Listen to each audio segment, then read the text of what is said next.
Hello dear student, कुछ objective question हम लोग मॉडल पेपर 2026 के लेकर चलते हैं जो यूपी बोर्ड 2026 के लिए बहुत ज़्यादा इंपॉर्टेंट है।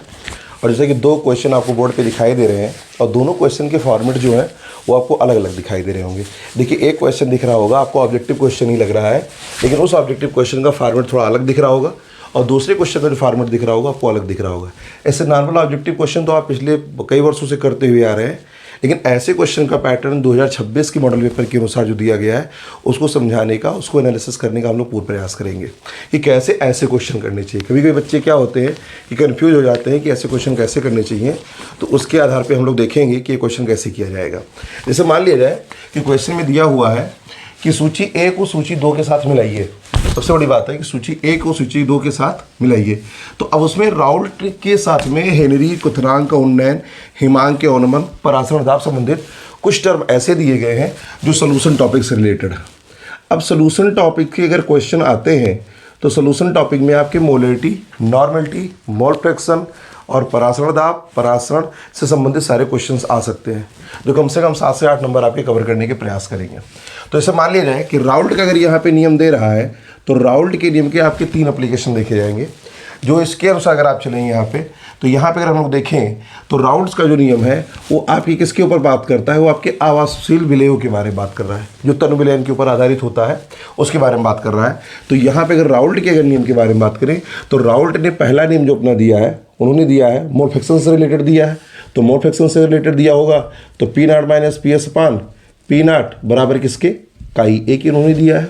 जहाँ पे अगर काई ए को खोला जाए तो P naught minus P S upon P naught बराबर जो होगा वो N A upon N A plus N B से रिलेट करेगा।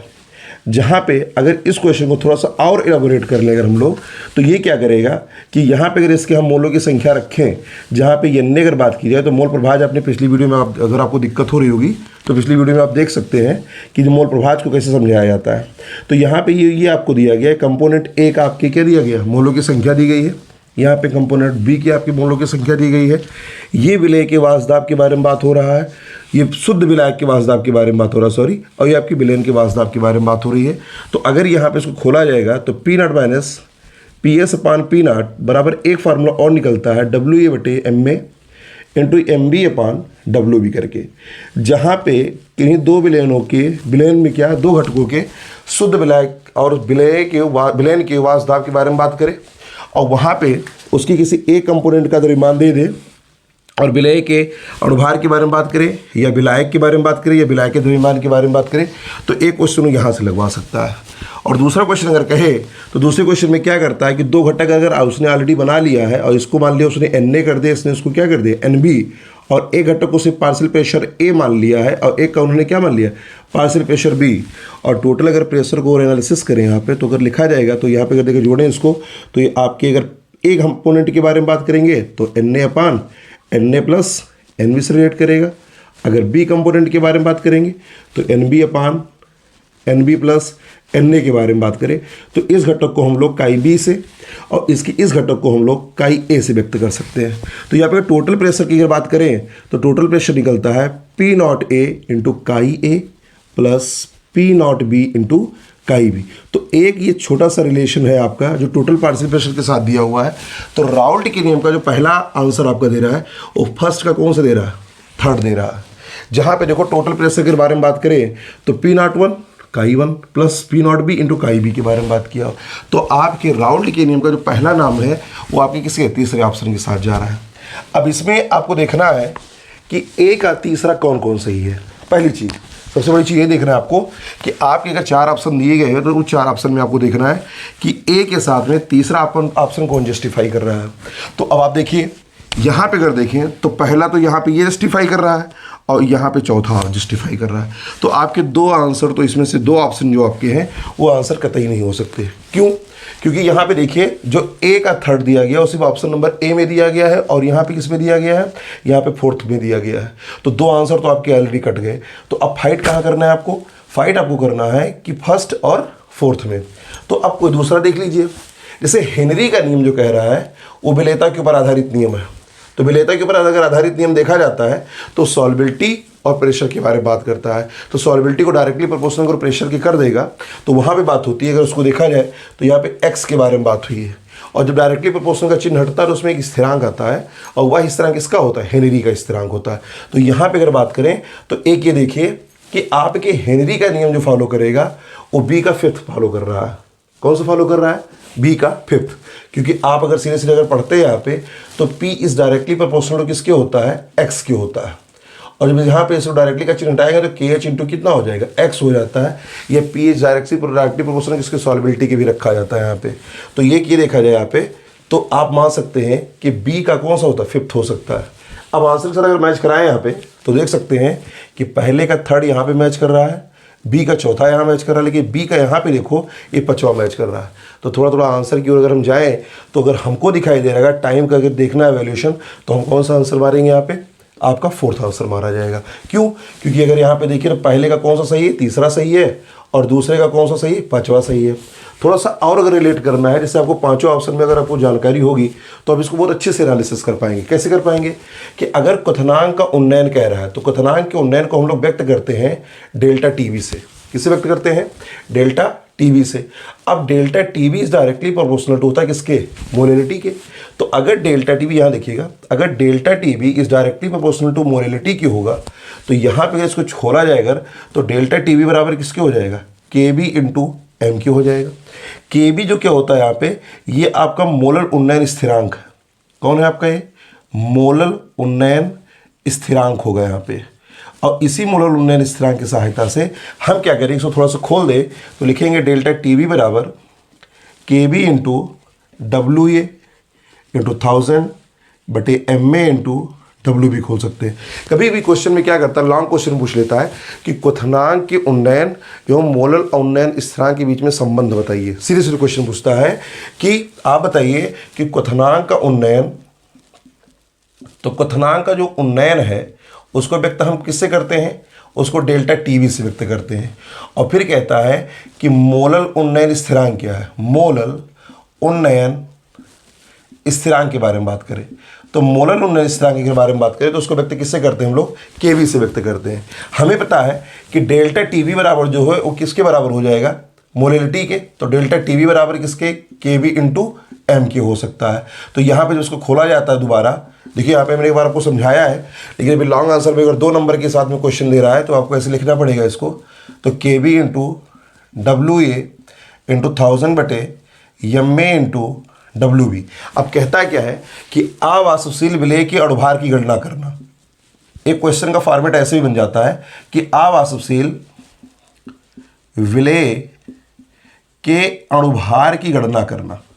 तो अवाष्पशील विलेय के अगर अणुभार की गणना करनी होगी हमको तो क्या करेंगे कि इसी प्रश्न को हम थोड़ा सा चेंज करेंगे और यहाँ पे लाएंगे क्या कि डेल्टा टीवी बराबर K B into W A into 1000 बटे M A into W B. इसको पक्षांतर कर दीजिए तो delta T B into M A into W B बराबर K B into W A into 1000। अब यहाँ पे अवाष्पशील विलेय के अणुभार की गणना करनी तो यहाँ पे एम ए के बारे में बात होगी, और जैसे एम ए को हमने रोक लिया यहाँ पे तो फार्मूला बनेगा K B into W A into 1000 बटे कितना? डेल्टा टी बी इंटू कितना? W B.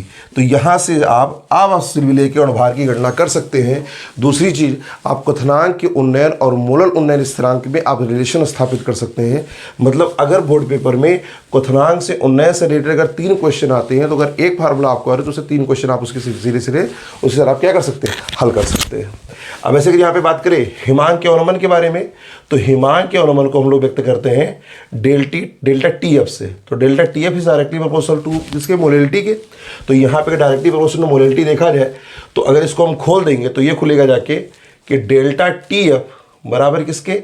के एफ इंटू एम के खुल जाएगा। और यहाँ पे देखो कि हिमांक का अवनमन के बारे में बात करें तो ये वाला आंसर हो जाएगा, और क्वथनांक के उन्नयन के बारे में बात करें तो डेल्टा टीबी वाला हो जाएगा। अब बचता है परासरण दाब। तो परासरण दाब को हम कहीं कहीं पे पी से व्यक्त करते हैं, एनसीईआरटी ने कहीं कहीं पाई से व्यक्त करवाया है, तो इसके लिए किसका आंसर हो जाएगा? ई का यहाँ पे सेकंड हो जाएगा। तो अगर देखा जाए तो 100% जो आंसर मैच कर रहा है वो आपका ये वाला मैच कर रहा है। तो यहाँ पे देखिए इसका जो पहला क्वेश्चन होगा, इसका क्वेश्चन का फॉर्मेट जो होगा वो ऐसे आपको इसको हल कर सकते हैं आप लोग। अब यहाँ पे देखिए दूसरा क्वेश्चन यहाँ पे कह रहा है, दूसरे क्वेश्चन में क्या करना है, दूसरा क्वेश्चन कहता है कि समान ताप पर किन विलयनों के युग्म समपरासरी। क्वेश्चन को समझिएगा, कह रहा है कि समान ताप पर, मतलब टेम्परेचर को इसने कांस्टेंट कर दिया है और उसके साथ में अगर बात करें तो किस प्रकार के विलयन समयुग्म परासरी होंगे। तो अब देखिए हमें क्या पता है कि अगर कोलिगेटिव प्रॉपर्टी को थोड़ा सा छेड़ा जाए यहाँ पे, तो हमको पता है कि delta TB is also directly proportional to I and delta TB is directly proportional to, delta TF is directly proportional to I and also delta TB और delta TF is directly proportional to pi के। तो पाई जिसका जितना ज़्यादा होगा उसके I के मान भी उतना ज़्यादा होगा। तो यहाँ पे कह रहा है कि युग्म समपरासरी होना चाहिए। तो समपरासरी का विलयन हो जाएगा कि जिसका परासरण दाब समान हो, मतलब समान परासरण दाब के बारे में बात हो। इसके बारे में बात हो रही हो, समान परासरण दाब के बारे में बात हो रही हो। तो समान परासरण दाब हम कैसे फाइंड आउट कर सकते हैं, इसको एक बार हम लोग फिर से देखेंगे कि कैसे इसको ज्ञात किया जाएगा। इस क्वेश्चन को देखेंगे हम लोग कि तो कहता है इसमें कि समान ताप पर किन विलयनों के परासरण दाब, तो pi is directly proportional to I के, मतलब पाई बराबर यहाँ पे क्या हो जाएगा, परासरण दाब के बारे में बात होगी और वाई बराबर जो होगा आपके वांट ऑफ फैक्टर के बारे में बात होगी। तो वांट ऑफ फैक्टर जिसका इतना ज़्यादा, मतलब आयनों की संख्या जिसमें इतनी ज़्यादा होगी उसका परासरण दाब उतना ही ज़्यादा माना जाएगा। लेकिन क्वेश्चन क्या कह रहा है कि यहाँ पे सम परासरण के बारे में बात कर रहा है कि मतलब जिसके दो युग्मों के परासरण दाब में I का मान जिसका बराबर होगा वो सम परासरी माना जाएगा। क्वेश्चन कुछ ऐसे कहना चाह रहा है यहाँ पे। तो अगर यहाँ पे देखा जाए तो पहले ऑप्शन का अगर एनालिसिस करें तो कंसंट्रेशन दोनों समान है, कंसंट्रेशन सब में समान है, कंसंट्रेशन सब में समान है। अब यौगिक का अंतर से व्यक्त हो रहा है। तो अगर NaCl को हम लोग तोड़ देंगे तो NaCl को तोड़ने पे Na+ में टूट जाएगा और Cl- में टूट जाएगा। तो इसके पास आयनों की संख्या कितनी होगी, 2। और ऐसे अगर हम लोग तोड़ दें यहाँ पे किसको, NO2SO4 को तोड़ दें तो ये टूटेगा 2Na+ प्लस SO4 में टूट जाएगा। और यहाँ पे अगर देखा जाए तो आयन की संख्या यहाँ पे कितनी निकल के आएगी, 3, क्योंकि यहाँ पे धनायन 1 और सल्फेट का चार्ज कितना है, 2। तो यहाँ पे आयन की संख्या कितनी हो जाएगी, 3। तो यहाँ पे अगर देखा जाए तो I की मात्रा जो रखी गई है, किसकी मात्रा, I की मात्रा रखी गई क्रमशः कितनी, 2 और 3। तो ये दोनों परासरण समपरासरी नहीं हो सकते, मतलब दोनों युग्म यहाँ पे समपरासरी नहीं होंगे। बात करेंगे यूरिया की, तो यूरिया आपका नॉन आयनाइजेबल है, ये आपका आयनाइज ही नहीं होगा अपने आयन के साथ में, तो इसको तोड़ने की जरूरत यहाँ पे नहीं होगी। तो यहाँ पे अगर रखें तो I की मात्रा यहाँ पे कितनी, 0 और NaCl में I की मात्रा कितनी, 2। तो ये भी आपका समपरासरी नहीं होगा। समपरासरी का यहाँ पे कहाँ से समझिएगा कि जिसके दो युग्मों का I का मान समान होगा वही समपरासरी होगा। पास में रहे ना कि जिनके I का मान आपस में समान होगा वही समपरासरी हो सकते हैं। जैसे आपसे क्वेश्चन पूछे सर्वाधिक क्वथनांक और सर्वाधिक हिमांक के बारे में बात करेगा तो वहाँ पे कॉन्सेप्ट लगाइएगा कि डेल्टा TF या delta TB is directly proportional to I के, क्योंकि कॉलिगेटिव प्रॉपर्टी को व्यक्त करेंगे तो कॉलिगेटिव प्रॉपर्टी में व्यक्त होने के कारण क्या होगा कि डेल्टा TF होगा चाहे डेल्टा TB होगा, वो डिपेंड करेगा किसके ऊपर, I के ऊपर डिपेंड करेगा। और I जो होगी डिपेंड करेगी किसके ऊपर, पाई के ऊपर डिपेंड करेगी। तो ये दोनों तीनों जो रिलेशन होंगे जैसे कि कोरिलेटेड रिलेशन होगा जो I के ऊपर डिपेंडेंट प्रॉपर्टी को व्यक्त करेगा। बात हमारी आप समझ रहे होंगे जो हम कहना चाह रहे हैं। अब यहाँ पे देखो फिर से यूरिया आपका NH2CONH2, तो यूरिया अगर NH2CONH2 है तो यहाँ भी I की मात्रा कितनी हो जाएगी, 0। और MgCl2 अगर तोड़ दिया हमने तो MgCl2 अगर टूटेगा तो ये टूट जाएगा Mg+2 प्लस 2Cl- में। और जैसे 2Cl- में यहाँ टूटेगा तो अगर इसके बारे में बात करें तो यहाँ पे आयन की मात्रा कितनी हो जाएगी, 3 हो जाएगी। तो 0 और 3 का मतलब क्या हो गया कि आपस में ये समपरासरी नहीं होगा। अब आते हैं चौथे ऑप्शन के साथ में, 2 यौगिक दिया गया, एक दिया गया कैल्शियम नाइट्रेट और एक दिया गया आपका दिया गया Na2SO4 दिया गया। तो कैल्शियम नाइट्रेट को अगर तोड़ें तो Ca+2 में टूटेगा और +2NO3- में टूटेगा। तो बेटा यहाँ पे देखो अगर आयन की संख्या लिखी जाएगी 2 और 1 3, तो यहाँ पे इसके पास में आयन की संख्या जो होगी वो 3 होगी। और ऐसे सोडियम सल्फेट को तोड़ेंगे तो ये टूटेगा 2Na+ और प्लस SO4 डबल माइनस में, तो 2 यहाँ पे और एक 3, तो यहाँ पे आयनों की संख्या आपस में कितनी हो जाएगी? 3 हो जाएगी। तो टोटल यहाँ पे अगर देखा जाए तो I की मात्रा 3 के साथ व्यक्त हो रही, तो इस वाले विलयन को क्या माना जाएगा? समपराशरी माना जाएगा, क्योंकि यहाँ पे I की मात्रा क्या है? समान है, तो इसको समपराशरी हम मान लेंगे। क्या मान लेंगे? समपराशरी मान लेंगे। तो यहाँ पे इस ऑप्शन को टिक किया जाएगा। चौथा ऑप्शन टिक होगा, क्योंकि I की मात्रा जिसमें समान होगी, मतलब I की मात्रा समान होगी, तो विलयन समपराशरी होगा। तो विलयन समपराशरी होगा। बस ये कॉन्सेप्ट आपको इसको मान के रखना है और इसी के आधार पर इस क्वेश्चन को आपको करना रहेगा। ये भी आपके 2 क्वेश्चन हमने इसको सॉल्व करवाए हैं। आगे की क्लास में हम आपको पूरे अनसॉल्व, पूरे मॉडल पेपर सॉल्व करवाने का प्रयास करेंगे कि जो बोर्ड में कम से कम 90 से 95% आने की संभावनाओं को व्यक्त करता हो। आप हमारे चैनल बेहतर रिजल्ट को ज़्यादा से ज़्यादा शेयर और सब्सक्राइब कीजिए और धन्यवाद।